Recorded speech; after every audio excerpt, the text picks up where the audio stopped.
অল্প বয়সে মেয়েদের বিবাহ থেকে একটু দূরে সরে থাকবেন। আমি আপনাদেরকে অনুরোধ করছি অল্প বয়সে মেয়েদেরকে বিয়ে দেবেন না। ম্যাচুরিটি বয়স যখন হবে তাদেরকে সেই সময় বিবাহ দিন, সঠিক সময়ে মেয়েদের বিবাহ দিন। অল্প বয়সে বিবাহ দিয়ে মেয়ের জীবনটা ঝুঁকিতে যাবে, আর যে বাচ্চাটা ওর গর্ভে আসবে তারও জীবনটা ঝুঁকিতে যাবে। অনুরোধ করে আপনাদের এই কথাগুলো বলে যাচ্ছি, বাড়ি থেকে একটু মূল্যায়ন করবেন। চলুন এগিয়ে যাচ্ছি। এরপরে সৃষ্টিকর্তা বলছেন, হে পৃথিবীর মানুষ, আমি তোদেরকে একটু বুদ্ধি দিলাম। সৃষ্টিকর্তা বলছেন, তোদের একটু মাথায় বুদ্ধি দিলাম, সেই বুদ্ধি নিয়ে তোরা পৃথিবীতে কি করলি? একটা মেশিন তৈরি করলি। মেশিনটার নাম দিলি কি? ফ্রিজ। তোদের তৈরি ফ্রিজের পানি খেলে থাইরয়েড বেড়ে যাওয়ার সম্ভাবনা বেশি। তোদের তৈরি ফ্রিজের গুণাগুণ কি? গরমকে ঠান্ডা করিস, ঠান্ডাকে 0 ডিগ্রি নিচে নামিয়ে বরফ জমিয়ে দিস। তোদের তৈরি ফ্রিজটা মাটির উপরে বসানো থাকে, তোদের তৈরি ফ্রিজটা কারেন্ট ছাড়া চলে না। আর আমি সৃষ্টিকর্তা পৃথিবীতে একটা ফ্রিজ তৈরি করেছি। আমার তৈরি ফ্রিজটা মাটির তলায় বসিয়ে রেখেছি। আমার তৈরি ফ্রিজের নাম হলো শীতকাল আর গ্রীষ্মকাল। গরমকালে যত কলে পাম্প করবি, আমি আল্লাহ আমার তলার ফ্রিজ থেকে ঠান্ডা ঠান্ডা পানি বের করব। আর শীতকালে যত কলে পাম্প করবি, আমি আল্লাহ আমার তলার ফ্রিজ থেকে গরম গরম পানি বের করব। ভাবতে পেরেছেন? সৃষ্টিকর্তা বলছেন, তোরা আমাকে মানবি কেন? হিন্দু মুসলিম সকলকেই বলছি, আপনারা সৃষ্টিকর্তাকে মানবেন কেন? আমি একটা জলসায় যাচ্ছিলাম বোম্বাইতে একটা জলসায় যাচ্ছিলাম। তো দমদম এয়ারপোর্ট থেকে যখন আমি প্লেনে উঠি, প্লেনটার নাম ছিল ইন্ডিগো। তো আমি যখন বোর্ডিং পাস করি তখন বলেছিলাম, প্লিজ উইন্ডো, জানলার দিকে সিটটা দেবেন। তো আমাকে জানলার দিকে সিটটা দিয়েছেন। তো আমি করেছি কি, জানালার দিকে বসেছি। আমার বাম সাইডে এক ভদ্রলোক বসেছেন। বাম সাইডে ভদ্রলোকটা ছিলেন কোট টাই পরে আছেন, আমিও পরেছিলাম কি সাদা পায়জামা পাঞ্জাবি, কালো কোট ছিল, মাথায় টুপি ছিল আমার। তো এবার উনি আমাকে বলছেন, উনি ভেবেছেন আমি একজন বিহারি, তো সেই ভেবে আমাকে বলছেন, আপ কাহা যাएंगे? তো আমি বললাম, हम कलकत्ता से मुंबई जाएंगे। आप कहाँ जाएंगे? उन्हीं बोलছেন, हम भी कलकत्ता से मुंबई जाएंगे। উনি আমাকে বলছেন, किस काम के लिए वहाँ जाते हैं भैया, कोई बिजनेस है?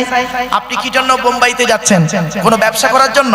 আমি বললাম, নেই বিজনেস নেই, तकरीर करने के लिए जाता हूँ, तकरीर করার জন্য ওখানে যাচ্ছি। উনি বলছেন, तकरीर मीन्स, तकरीर মানেটা কি? তো আমি বললাম, तकरीर मीन्स ইসলামিক লেকচার। শর্টে বলে দিলাম। তখন আমাকে বলছেন, are you know Bengali language? আপনি কি বাংলা ভাষা জানেন? আমি বললাম, yes I know Bengali language.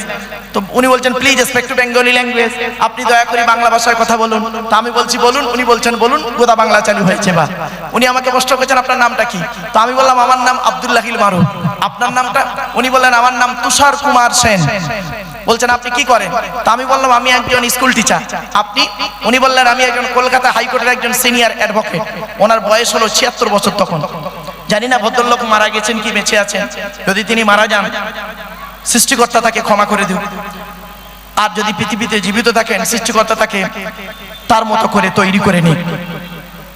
এবারে আসছি, আমাকে বলছেন, আপনি, আমরা তো এখান থেকে কলকাতা থেকে মুম্বাই যাব 3 ঘন্টা সময়। তো কিছু মনে করবেন না, আমি আপনাদের কোরআন পড়েছি। ভালো কথা। আমি বললাম, থ্যাংক ইউ। বলছে, আপনাদের কোরআন পড়ে আমার কিছু প্রশ্ন মনে জেগেছে। তো আপনি যদি কিছু মনে না করেন, সেখান থেকে কিছু প্রশ্ন আপনাকে এই প্লেনের ভিতরে করতে পারি? বললাম, কোনো অসুবিধা নেই, করতে পারেন। জানা থাকলে বলবো, না জানা থাকলে জেনে বলবো। উনি প্রথম প্রশ্ন করলেন আমাকে, শুনে নিন, চমকে যাবেন। প্রথম প্রশ্ন করেছিলেন আমাকে, আপনি আল্লাহকে মানেন? আপনাদেরকে আমি এবার প্রশ্ন করছি, আপনারা আল্লাহকে মানেন? কি দেখে মানেন? মনে রাখবেন, যিনি প্রশ্ন করছেন তিনি একজন মূর্খ লোক নয়, আর যাকে প্রশ্ন করেছে সে একেবারে মূর্খ নয়। উনি যখন আমাকে প্রথম প্রশ্ন করলেন, আপনি আল্লাহকে মানেন? তা আমি তখন চুপ করেছিলাম। কিছুক্ষণ পরে চিন্তা করলাম, এরকম একজন শিক্ষিত মানুষ আমাকে এই প্রশ্নটা কেন করলেন? নিশ্চয়ই এর মধ্যে কিছু রহস্য আছে। তখন আমি বললাম, হ্যাঁ, আমি আল্লাহকে মানি। উনি পট করে বললেন, কি দেখে মানেন? একটা হাঁস পুকুরে ডুব মারলে কিছুক্ষণ পরে গেঁড়ি বা শামুক পায়। একজন মুসলমান মসজিদে নামাজ পড়তে গিয়ে ডিগবাজিকে কি পায়? কি উত্তর দেবেন? আপনি ঘুষি তুলবেন? না, অশিক্ষিতর পরিচয়। ও প্রশ্ন করতে পারে, আপনার দায়িত্ব হলো সুন্দর করে বুঝিয়ে দেওয়া। ঠিক না বেঠিক? রেগে যাওয়ার নাম বক্তা নয়, আর শ্রোতা নয়। চলুন, এজন্য আমি বলি, সব জায়গাতেই বলি, মাইকের সামনে এসে কিছু বলার নাম বক্তা নয়। মনে রাখবেন, 3টে জিনিস কোনোদিন ব্যাকে আসে না। কয়টা জিনিস? তিনটি জিনিস কোনোদিন ব্যাকে আসে না, সবসময় সামনের দিকে যায়। এক নাম্বার, ধনুক থেকে তীরটা বের হয়ে গেলে ওই তীরটা আর কোনোদিন ব্যাকে আসে না। দুই নাম্বার, দেহ থেকে আত্মাটা বের হয়ে গেলে ওটা আর পৃথিবীতে রিটার্ন দেওয়া হয় না। তিন number, it is very very important, জবান থেকে কথা বের হয়ে গেলে ওটা আর ব্যাকে আসে না। এজন্য বাবা খুব কঠিন জিনিস, পৃথিবীর সব থেকে কঠিন কাজ হলো এই লেকচার দেওয়া। এই লেকচার দেওয়া হলো পৃথিবীর কঠিন কাজ। আমরা তো মনে করি মাইকের সামনে এসেই কিছু বলে দিলাম, টেনে টুনে কিছু করে বললাম মানে বক্তা। না বাবা, এত সহজ জিনিস নয়। চলুন, তো আমি অনেক ভাবলাম, এইরকম একজন শিক্ষিত মানুষ আমাকে প্রশ্ন করলেন কেন। তো আমি বললাম হ্যাঁ আমি মানি। উনি বললেন কি দেখে মানেন, কি দেখে মানেন? তখন আমি কিছুক্ষণ পরে বললাম স্যার আমি আল্লাহকে কি দেখে মানি, আমি আল্লাহকে কি দেখে মানি এটাই প্লেনের মধ্যে এখন দেখাতে পারবো না। আমি প্লেন থেকে নামি এয়ারপোর্টের ভিতরে আপনাকে দেখিয়ে দেবো। নেক্সট কোশ্চেন, পরের প্রশ্ন করুন। তো পরের প্রশ্ন করলেন উনি। 3 ঘন্টা এত পরিমাণ প্রশ্ন আমার জীবনে কেউ করেনি। চলুন, প্লেন থেকে নেমেছি ছত্রপতি শিবাজি এয়ারপোর্ট বোম্বাই। নামার পরে উনি চলে যাচ্ছেন, আমাকে অভিনন্দন জানাচ্ছেন। Thank you so much, my God bless you. Okay thanks, all the best. তো আমি বললাম সেম টু ইউ। আমি বললাম please come here just 1 minute please sir. তো উনি এলেন। আমি বললাম স্যার আপনি প্রথমেই আমাকে প্রশ্ন করেছিলেন আল্লাহকে মানি কি দেখে, উত্তরটা নেবেন না? বলছে বলুন বলুন। তখন আমি আমার ল্যাগেজ থেকে 1 টাকার একটা কয়েন বের করেছিলাম। 1 টাকার কয়েন বের করে ভদ্রলোককে বলেছিলাম স্যার এটি একটি 1 টাকার কয়েন, এই কয়েনটা যে ডাইস থেকে বের হয়েছে ওই ডাইস থেকে 2 টাকার কয়েন বেরোবে? উনি বলছেন it is very impossible matter, অসম্ভব ব্যাপার। 1 টাকার কয়েন থেকে 1 টাকাই বেরোবে, 2 টাকার ডাইস থেকে 2 টাকাই বেরোবে, এটাই সিম্পল কথা। তো আমি বললাম স্যার কিছু মনে করবেন না, 1 টাকার কয়েনের ডাইসটা তৈরি করেছেন কে? উনি বলছেন বৈজ্ঞানিক। আমি বললাম স্যার আমিও বিশ্বাস করি বৈজ্ঞানিক। উনি পট করে বললেন আমিও বিশ্বাস করি বৈজ্ঞানিক, তবে সৃষ্টিকর্তা ওর মাথায় বুদ্ধি দিয়েছে তাই ও মাথা মেরে তৈরি করেছে। আমি বললাম ঠিক আছে, মনে মনে ভাবছি। উনি বলছেন মারুফ সাহেব আপনাকে আমি 3 ঘন্টা প্রশ্ন করেছি বিভিন্ন দিক থেকে, সমস্ত প্রশ্নের উত্তর আমি পেয়ে গেছি, এই লাস্টে 1 টাকার কয়েন দিয়ে আল্লাহ মানার কি যুক্তি দেখাচ্ছেন? আমি বললাম স্যার দেখুন সৃষ্টিকর্তা বলছে হে পৃথিবীর মানুষ, সামান্য 1 টাকার কয়েনের ডাইস থেকে 2 টাকার কয়েন বের করার ক্ষমতা তোর নেই, তোর বাবারও নেই। আর পৃথিবীতে আমি কত বড় বৈজ্ঞানিক একবার চিন্তা করে দেখ, তোর একটা মা একটা বাপ, তোরা একটা মা একটা বাপ থেকে 5-10টা ভাই বোন হলি, 10টা 10 রকম দেখতে। রেফারেন্স যদি হরি কোরআনে আছে, রেফারেন্সে দিয়ে দিচ্ছি আপনাদের। অমিন আয়াতিহি খালকুস সামাওয়াতি ওয়াল আরদি ওয়াখতিলাফু আলসিনাতিকুম ওয়া আলওয়ানিকুম।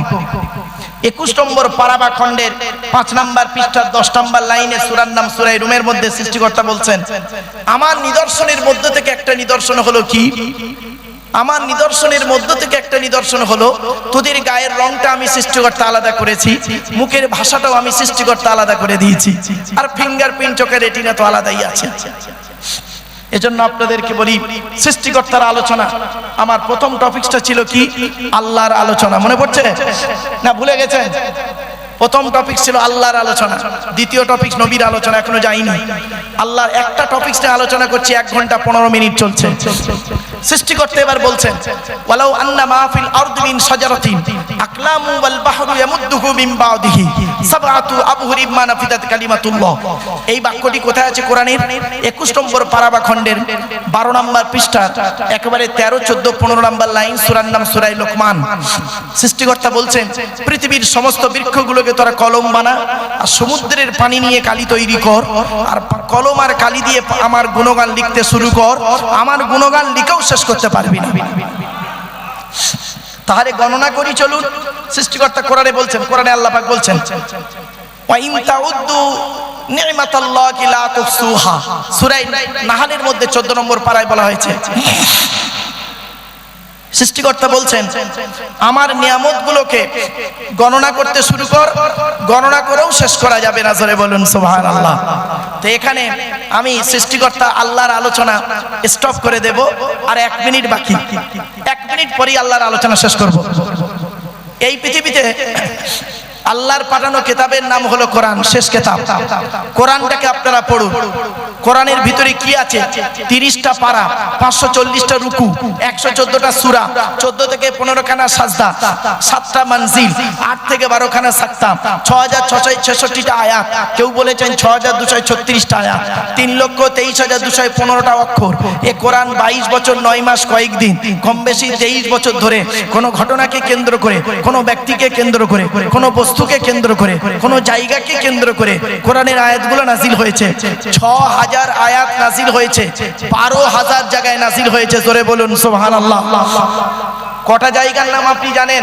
শুধু মক্কা আর মদিনাই জানেন। 12,000 জায়গায় নাজিল হয়েছে 6000 আয়াত। আপনাদেরকে অনুরোধ করছি একটু শোনার চেষ্টা করুন। এজন্য অনুরোধ রইল, কোরআন আপনারা পড়ুন, কোরআনের ব্যাখ্যা পড়ুন। এবার আসছি, সৃষ্টিকর্তার একটা ঘর আছে পৃথিবীতে। আল্লাহর ঘরের নাম কি? মসজিদ। আল্লাহর আল মসজিদু বাইতুল্লাহ। আল্লাহ কোরআনে বলেছেন ওয়ান্নাল মাসাজিদা লিল্লাহ ফালা তাদউ মাআল্লাহি আহাদা, সূরা জিন 29 পারা। সেখানে বলা হয়েছে মসজিদ হলো আল্লাহ, মসজিদগুলি হলো আল্লাহর ঘর, আল্লাহ ছাড়া কারোর আরাধনা উপাসনা করিও না। এবারে আসছি, মসজিদের দায়িত্ব কে নেবে? আপনারা কেউ রাগ করবেন না দয়া করে। মসজিদের সেক্রেটারি সভাপতি কে হবে? যাকে তাকে মসজিদের সেক্রেটারি সভাপতি করবেন না। কোরআনে লেখা আছে মসজিদ কমিটি কে হবে। শুনে রেখে দিন, আমাকে ভুল বুঝবেন না। মসজিদ কমিটি হতে গেলে 5টা গুণ থাকতে হবে, কোরআনে আছে। যার মধ্যে 5টা গুণ থাকবে, ওই ব্যক্তি মসজিদের দায়িত্ব নেওয়ার যোগ্য ব্যক্তি, নইলে অযোগ্য, অপদার্থ। রাগ করবেন না। রেফারেন্সটা কোথায় আছে বলে দিচ্ছি। 10 নম্বর পারা বা খণ্ডে 8 নাম্বার পৃষ্ঠা 9 নাম্বার লাইনে সূরার নাম সূরা তাওবা 18 নাম্বার আয়াতে আল্লাহ বলছেন ইন্নামা ইয়ামুরু মাসাজিদাল্লাহ মান আমানা বিল্লাহ ওয়াল ইয়াউমিল আখির ওয়া আকামাস সালাত ওয়া আতাজ যাকাত ওয়া লাম ইয়াখশা ইল্লাল্লাহ ফাআসা উলাইকা ইয়াকুনু মিনাল মুহতাদিন। এর বাংলা মানে হচ্ছে মসজিদের দায়িত্ব তারাই নেবে, 5টা গুণ যার মধ্যে থাকবে। 1 নাম্বার হলো ওই ব্যক্তি মসজিদের দায়িত্ব নেবে যে ব্যক্তি 100% আল্লাহকে বিশ্বাস করবে। 2 নাম্বার ওয়াল ইয়াউমিল আখির, যে ব্যক্তি 100% কিয়ামত পরকালকে বিশ্বাস করবে। 3 নাম্বার খুব ইম্পর্টেন্ট, ওয়া আকামাস সালাত, যে ব্যক্তি 100% 5 ওয়াক্ত নামাজ আদায় করবে। অনেক মসজিদ কমিটি আছে 5 ওয়াক্ত নামাজই পড়ে না। কোথায় আছেন আপনি? টাকা আছে কমিটি হয়ে গেলেন, ও জনগণের কাছে কমিটি হয়েছেন, আল্লাহর কাছে নয়। 4 নাম্বার ওয়া আতাজ যাকাত, যাকাত আদায় করতে হবে যদি যাকাত ফরজ হয়, গরিব হলে আদায় করতে হবে না। 5 নাম্বারটা খুব ইম্পর্টেন্ট, ওয়ালাম ইয়াখশা ইল্লাল্লাহ, মসজিদ কমিটি ওই লোকটা হবে যে ব্যক্তি সৃষ্টিকর্তা ছাড়া অন্য কাউকে ভয় করবে না।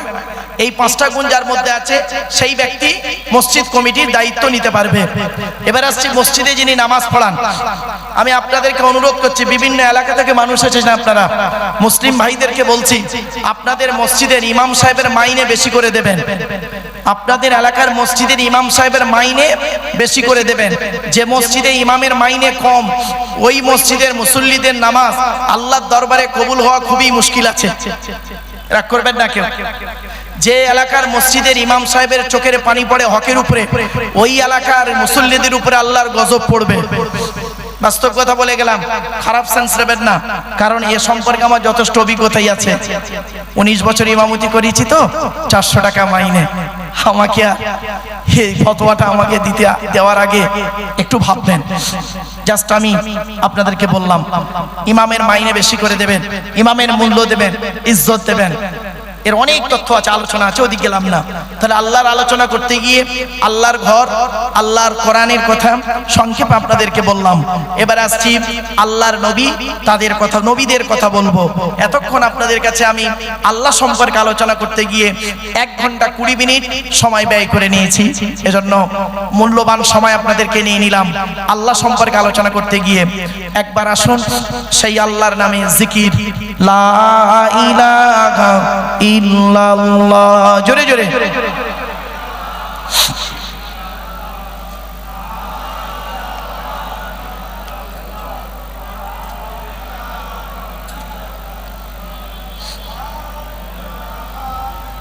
লা ইলাহা ইল্লাল্লাহু মুহাম্মাদুর রাসূলুল্লাহ সাল্লাল্লাহু আলাইহি সাল্লাম। এবারে আসছি নবীদের আলোচনা। আচ্ছা, নবীদের পরিচয় কটা বলেছিলাম মনে আছে আপনাদের? দয়া করে একটু বলবেন। তিনটে। কি কি শুনে নিন। যিনি নবী হবেন তার চরিত্র উত্তম হতে হবে। 2 নাম্বার, যিনি নবী হবেন তার উপরে আল্লাহর তরফ থেকে ওহী নাযিল হতে হবে।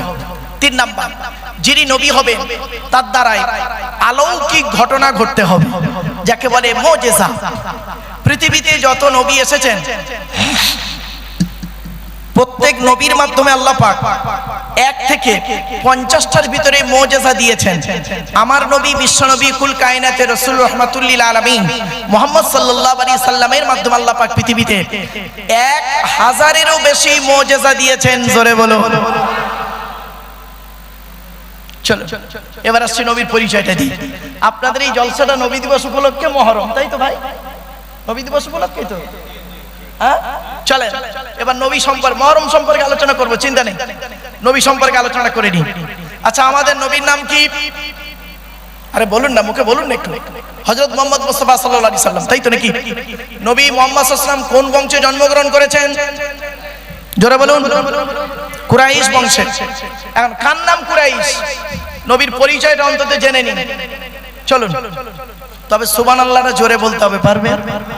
চলো, কোন বংশ বললেন? কুরাইশ বংশ। মুহাম্মাদের বাপের নাম আব্দুল্লাহ, আব্দুল্লাহর বাপের নাম আব্দুল মুত্তালিব, আব্দুল মুত্তালিবের বাপের নাম আব্দে মান্নাফ, আব্দে মান্নাফের বাপের নাম হাশেম, হাশেমের বাপের নাম কুসাই, কুসাইয়ের বাপের নাম কিলাব, কিলাবের বাপের নাম মুররা, মুরার বাপের নাম লুবাই, লুবাইয়ের বাপের নাম কাব, কাবের বাপের নাম গালিব, গালিবের বাপের নাম ফিগির, ফিগির থেকে কুরাইশ বংশ এসেছে। নবীর বাপের নাম আব্দুল্লাহ, মায়ের নাম আমিনা, দাদার নাম আব্দুল মুত্তালিব, দাদির নামটা কি? নেতিলা বিনতে খব্বাব, ব্র্যাকেটে ফতেমা, কেউ বলেছেন সামিরা। নবীর নানার নাম হলো আব্দুল ওয়াহাব জুহরি, নবীর নানির নাম হলো বারিরা বা বাররা, নবীর দুধমার নাম হলো হালিমা, নবীর দুধ বাপের নাম হলো হারেস, নবীর দুধ ভাইয়ের নাম আব্দুল্লাহ, নবীর বাপের নাম আব্দুল্লাহ, নবীর দুধ ভাইয়ের নাম আব্দুল্লাহ। দুটো যেন এক করে ফেলবেন না। নবীর জন্ম 570 খ্রিস্টাব্দে। ইংরেজি কি মাস ছিল? 29 আগস্ট। আরবি মাস ছিল রবিউল আউয়াল মাস, 12 তারিখ, মতান্তরে 9 তারিখ, সোমবার শবে সাদেকের সময় আরবের মক্কা নগরে কুরাইশ বংশে নবীর জন্ম। নবীর বাপেরা হলো 10 ভাই, নবীর মায়েরা হলো 19 বোন। নবীর 9টা চাচা, 18টা খালা, 6টা ফুপু, 7টা ছেলে মেয়ে। আপনি তো নবী সম্পর্কে কিছুই জানেন না। চলেন চলেন আগিয়ে যাই। আচ্ছা, নবীর কটা চাচা?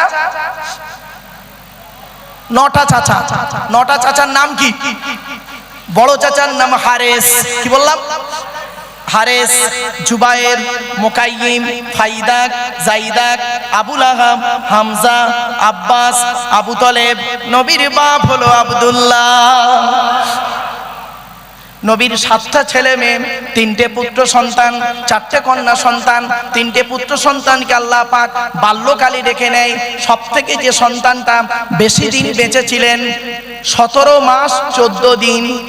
কত কত কত মানে 1.5 বছরও নয়, 17 মাস 14 দিন। সব থেকে পুত্র সন্তান বেশি বেঁচে ছিলেন ওইটাই, 17 মাস 14 দিন। আচ্ছা, 3টে পুত্র সন্তানের নাম কি? বড় ছেলেটার নাম হলো কাসেম, তারপরের সন্তানের নাম হলো তাহির বা তৈয়ব, কেউ বলেছেন আব্দুল্লাহ, আর ছোট সন্তানটার নাম হলো ইব্রাহিম। 4টে কন্যা সন্তানের নাম কি?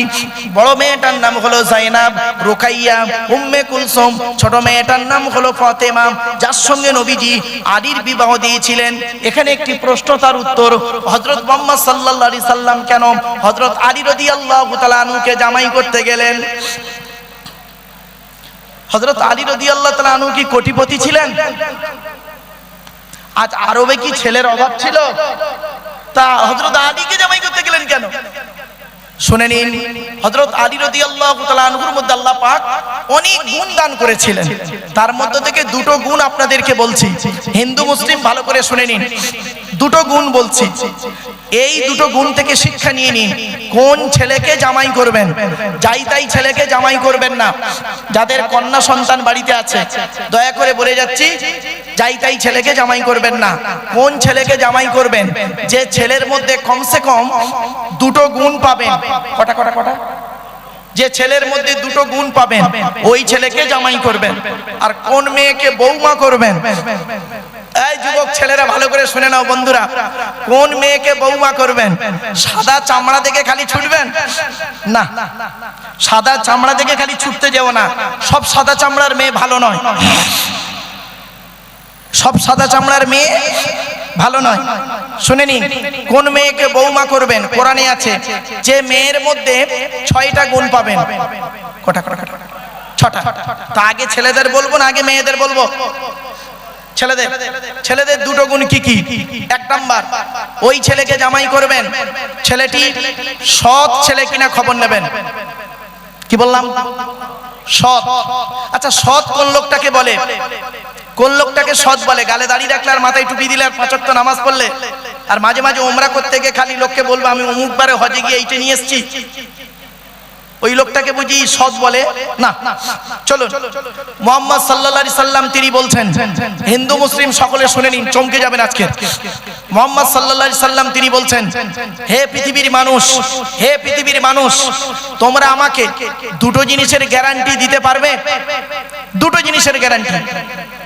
তখন পেছন থেকে একজন ব্যক্তি ওনার সঙ্গী বা সাহাবী বলেছিলেন, হে নবী, আমরা যদি আপনাকে দুটো জিনিসের গ্যারান্টি দিই, বিনিময়ে আপনি আমাদের কিছুর গ্যারান্টি দেবেন? তো মুহাম্মদ সাল্লাল্লাহু আলাইহি সাল্লাম তৎক্ষণাৎ বলেছিলেন, তোমরা যদি আমাকে দুটো জিনিসের গ্যারান্টি দাও, আমি তোমাদের স্বর্গ জান্নাতের গ্যারান্টি দিয়ে দেব। তখন সাহাবীরা বললেন, সঙ্গীরা বললেন, বলুন বলুন আপনি কি দুটো জিনিসের গ্যারান্টি চান আমাদের থেকে? আমি আপনাদের কাছে সেটাই বলছি। 1500 বছর আগে প্রফেট মুহাম্মদ সাল্লাল্লাহু আলাইহি ওয়াসাল্লাম যে কথাটি বলেছিলেন ওই কথাটাকে নকল করে আপনাদেরকে বলছি। মুহাম্মদ সাল্লাল্লাহু আলাইহি সাল্লাম বলেছিলেন, তোমরা আমাকে দুটো জিনিসের গ্যারান্টি দাও। 1 নাম্বার হলো এই জীবের গ্যারান্টি দাও, 2 ঠোঁটের মাঝখানে জীবের গ্যারান্টি দাও। হারাম খাবার খাওয়া থেকে জিভটাকে ঠিক করো, বাজে ভাষা বলা থেকে জিভটাকে ঠিক করো, পরনিন্দা পরচর্চা করা থেকে জিভটাকে ঠিক করো। 1 নাম্বার 2 ঠোঁটের মাঝখানে জীবের গ্যারান্টি দাও।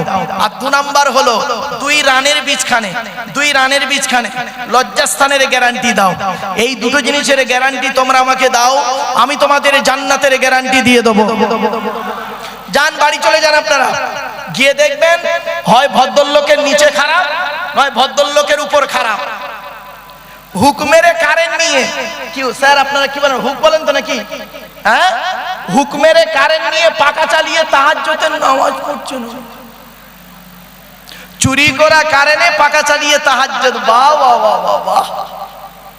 রাগ করবেন না। মুহাম্মদ সাল্লাল্লাহু আলাইহি ওয়াসাল্লাম বলেছেন, লানাল্লাহু মান সারাকা মানারাল আরদি, ওই সমস্ত লোকেরা জাহান্নামে যাবে, নরকে যাবে, নরকে যাবে, নরকে যাবে যারা জমির আল চুরি করে করে জমি বাড়িয়ে নেয়। কত আলচোর চাচা বসে আছে আল্লাহই ভালো জানে। রাগ করবেন না। এই জন্য নবীজি বলেছিলেন 2 রানের বীজখানে। এজন্য তিনি বলেছিলেন, the messenger of Allah peace be upon him said, the best among are you those with good manner. নবী বলেন, তোমাদের মধ্যে উত্তম ব্যক্তি ওই লোকটা যার ক্যারেক্টার চরিত্র ভালো, ওই লোকটাই হলো উত্তম ব্যক্তি। একজন উকিল, ব্যারিস্টার, মাস্টার, ডাক্তার, মোল্লা, মৌলভী সাহেব, পীর সাহেব, দরবেশ সাহেব, আমির সাহেব, মুফতি সাহেবের যদি চরিত্র খারাপ হয়, আর একজন টোটোওয়ালার চরিত্র যদি ভালো হয়, টোটোওয়ালাটাই হলো আল্লাহর কাছে প্রিয় ব্যক্তি। Many loss is something loss, health loss is nothing loss, but character loss is everything loss. মানুষের যদি টাকা চলে যায়, ইনকাম করলে টাকাটা আবার ফিরে আসবে। মানুষের যদি শরীর চলে যায়, ভালো মন্দ খেলে শরীরটাও ফিরে আসবে। কিন্তু বন্ধু, মানুষের যদি চরিত্র চলে যায়, চরিত্র কিন্তু আর ফিরে আসবে না। তাই নবী বলেছিলেন, 2 ঠোঁটের মাঝখানে 2 রানের বীজখানে, এই দুটো জিনিসের গ্যারান্টি তোমরা আমাকে দাও, আমি তোমাদের জান্নাতের গ্যারান্টি দিয়ে দেবো। আমরা শিক্ষা দীক্ষা অর্জন করি। আমি তো এজন্য বলি, লেখাপড়া করে কি দাম করলাম? জীবনে মানুষের উন্নতি যদি করতে না পারি। What is the definition of education? Education কাকে বলে? এডুকেশন কাকে বলে? E D U C A T I O N.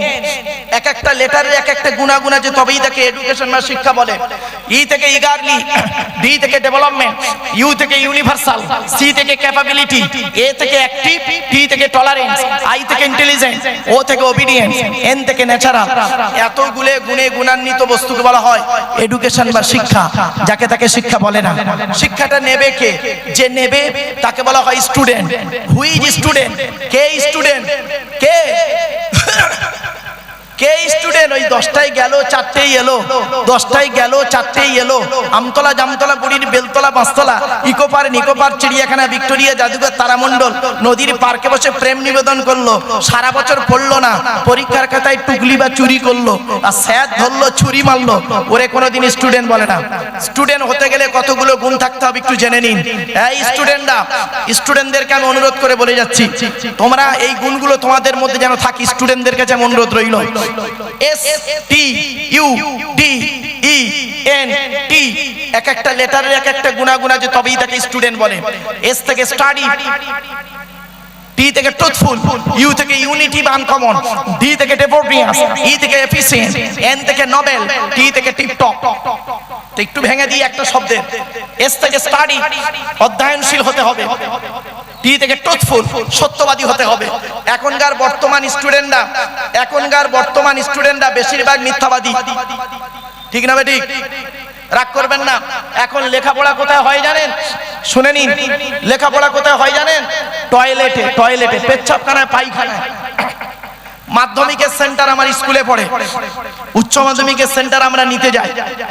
কি মাদ্রাসা বোর্ড কি স্কুল বোর্ড? দেখবেন পরীক্ষার হলে, দেখবেন পরীক্ষার হল তো দূরের কথা, টয়লেট গুলোতে গিয়ে দেখবেন, সেন্টারের টয়লেট গুলোতে বইয়ের পৃষ্ঠা ছেঁড়া, বই ছেঁড়া, বই পড়ে আছে, টুকলি, মাইক্রো জেরক্স সব পেচ্ছাপখানায় ফেলে রেখে চলে এসছে। যে ছেলেটা টুকরি করে চুরি করে টুকরি বা চুরি করে মাধ্যমিকে স্টার পেলো, পাওয়ার পরে ডাক্তারি পাস করলো, বা যে কোনো ডিপার্টমেন্ট, ইঞ্জিনিয়ার বলুন বা উকালতি বলুন, বা যে কোনো ডিপার্টমেন্ট পড়াশোনা করলো, করার পরে 20 বছর পরে স্টেজে এসে মাইক ধরে উনি লেকচার দিচ্ছে। চুরি করে লেখাপড়ার শিক্ষিত মানুষ, তার লেকচার শুনে মানুষ সঠিক পথ পাবে। এটাকে বিশ্বাস করা কিরকম জানেন? আমি বলি, এমএ সেকেন্ড ইয়ার স্টুডেন্টদেরকে পড়াতে গিয়ে প্রায় সময় বলি, এটাকে বিশ্বাস করা কিরকম জানিস রে? তাই স্টুডেন্টরা বলে কিরকম স্যার? আমি বলি, কাঁঠালের আমসত্ত্বের মতো। আপনারা খেয়েছেন কাঁঠালের আমসত্ত্ব? আরে হয় না, তা খাবে কি? অকল্পনীয় কথা। এবারে আসছি, শিক্ষাটা দেবে কে? যিনি দেবেন তাকে বলা হয় teacher. T E A C H E R. টি থেকে ট্রেনার, প্রশিক্ষণ প্রাপ্ত হতে হবে তবেই তুমি টিচার। ই থেকে ইগারলি, আগ্রহী হতে হবে তবেই তুমি টিচার। এ থেকে এবিলিটি, দক্ষতা থাকতে হবে তবেই তুমি teacher. Most important letter C. C থেকে ক্যারেক্টার, চরিত্রবান হতে হবে তবেই তুমি টিচার। আজ থেকে 30 বছর বা 35 বছর আগে, সত্যি কথা বলুন, এখানে যত মানুষ বসে আছেন, দাঁড়িয়ে আছেন, হিন্দু মুসলিম, আজ থেকে 30 থেকে 35 বছর আগে আমরা আমাদের স্যারেদের দেখলে সাইকেল থেকে নেমে যেতাম। ঠিক না বেঠিক? আর এখন কি হয়েছে শুনবেন? টিচার ছাত্রের সম্পর্ক সব জায়গায় নাই, বেশ কিছু জায়গায় টিচার ছাত্রের সম্পর্ক বন্ধু, বিড়ি চেয়ে খায়, খৈনি মলে দেয়। আজ থেকে 30 বা 35 বছর আগে টিচার বা ছাত্রীর সম্পর্ক কি ছিল? পিতার কন্যার ন্যায়। মেয়েটি শিক্ষককে বাপের মতো ভক্তি করত, শ্রদ্ধা করত, সম্মান করত। এখন কি হয়েছে শুনবেন? সব জায়গায় নয়, বেশ কিছু জায়গায় টিচার ছাত্রীর সম্পর্ক স্বামী স্ত্রী। প্রাইভেট পড়াতে দিয়েছে, ইংরাজি পড়াতে দিয়েছে, আরবি পড়াতে দিয়েছে, ও বিয়েটাও পড়িয়ে নিয়ে বসে আছে। এই জন্যই নবী বলেছিলেন, 2 ঠোঁটের মাঝখানে 2 রানের বীজখানে। চলো, এইচ থেকে অনেস্টি, সততা থাকতে হবে তবেই তুমি টিচার। ই থেকে আরবি, আগে আসতে হবে। আর থেকে রেগুলারিটি, নিয়মিত ক্লাস করতে হবে।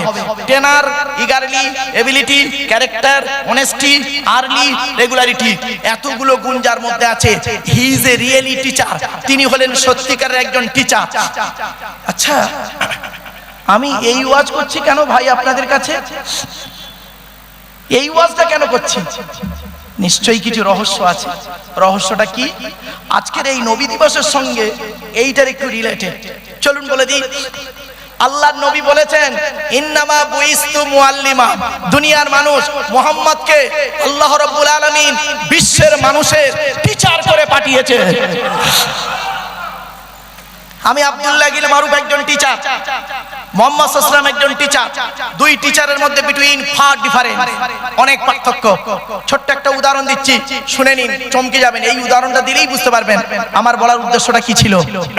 আচ্ছা বাবু, আপনাদের এই এলাকায়, আপনাদের এলাকায় এমন কোন টিচার যিনি 60 বছর বয়স পর্যন্ত চাকরি করেছেন, যেদিন উনি বিদায় নিচ্ছেন শিক্ষা জগৎ থেকে, সেদিন ওনাকে যদি প্রশ্ন করা হয়, স্যার আপনি এই স্কুলে 60 বছর বয়স পর্যন্ত ছেলে মেয়ে তৈরি করেছেন, পড়িয়েছেন, আপনি দয়া করে একটু বলবেন জীবনে যত ছাত্রছাত্রী আপনি পড়িয়েছেন প্রত্যেকটা ছাত্রছাত্রী 100% পারফেক্ট? উনি বলতে পারবেন হ্যাঁ। কি বলেন? উনি বলতে পারবেন হ্যাঁ আমি সব করে ছেলে মেয়ে 100% সঠিক। তবে উনি এতটুকু বলবেন, আমার জ্ঞান মতে যত ছাত্রছাত্রী পড়িয়েছি 99% ভালো, দু একটা চোচ্ছাচোর ডাকাত গুন্ডা বদমাইশ হলে হতে পারে। ঠিক না? ঠিক। 100% বলার ক্ষমতা ওনার নাই, পৃথিবীর কোনো টিচারের নেই। কিন্তু শুনবেন, শুনে নিন, এই পৃথিবীতে একজন টিচারের জন্ম হয়েছিল, এই পৃথিবীতে একজন টিচার এসেছিলেন, এই পৃথিবীতে একজন মাস্টার এসেছিলেন, এই পৃথিবীতে একজন গাইডার এসেছিলেন, এই পৃথিবীতে একজন মেসেঞ্জার এসেছিলেন, এই পৃথিবীতে একজন প্রফেসর এসেছিলেন, যার নাম ছিল মুহাম্মদ সাল্লাল্লাহু আলাইহি সাল্লাম, যার জন্ম হলো 570 খ্রিস্টাব্দে 29 আগস্ট সোমবার, আর যার মৃত্যু হলো, ইন্তেকাল হলো 632 খ্রিস্টাব্দে জুন মাসের 8 তারিখ সোমবার। কথা বললাম?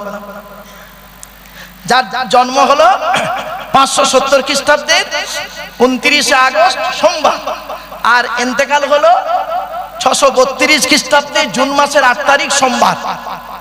এই 63 বছর ব্যক্তিটি পৃথিবীতে ছিলেন। এই 63 বছরের জীবনে যত ছাত্রছাত্রী পড়িয়েছেন, ছাত্রদের নাম দিয়েছেন সাহাবী, সাহাবী, আর ছাত্রীদের নাম দিয়েছেন সাহাবিয়া, স্ত্রীলিঙ্গ সাহাবিয়া। তানাকে প্রশ্ন করা হলো, হে নবী আপনি পৃথিবীতে যত ছাত্রছাত্রী তৈরি করেছেন সাহাবী সাহাবিয়া, তাদের সম্পর্কে আপনার মন্তব্য কি? তিনি কি বলছেন শুনুন, চমকে যাবেন আজকে শুনলে। কলেজের প্রফেসর কি বলবেন? 99% ভালো হতে পারে। আর তিনি কি বলছেন শুনুন, আসহাবিকান নুজুম বিআইহিম ইক্তিদাইতুম ইহতিদাইতুম। হে পৃথিবীর মানুষ, আমার যত ছাত্রছাত্রী আমি পড়িয়েছি প্রত্যেকটা নক্ষত্রের ন্যায় যাকে অনুসরণ করে চলবে তার মাধ্যমে দুনিয়াতে শান্তি সম্মান পাবে, আখিরাতে জান্নাত পেয়ে যাবে।